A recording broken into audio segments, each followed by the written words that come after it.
आज हम present tense third form present perfect पढ़ा। प्रेजेंट परफेक्ट फॉर्म में हाज हाफ लगे ता सहित दरटा पास्ट पार्टिसिपल वर्ब हुए दोर वेंट कौन हम पार्टिसिपल वर्ब सेमती मु जाइछि एटा काम कंप्लीट किछि आई हैव गन हमें जाइछु वी हैव गन तुमे जाइछु यू हैव गन तुम मन जाइछु यू हैव गन से जाइछु he has gun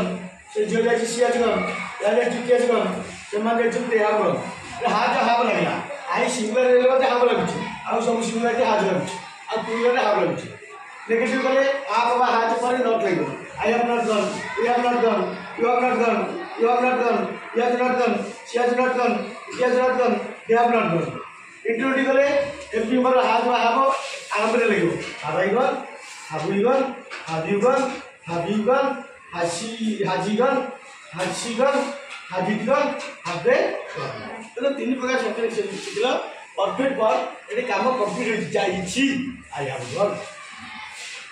gone to Puri जाइछि किबा काम सरी जाइछि तो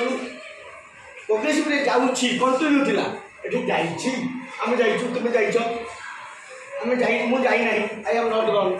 तो नाइन लग नेगेटिव करछो एटा इंटरव्यू जाइछि की बुझला थैंक यू।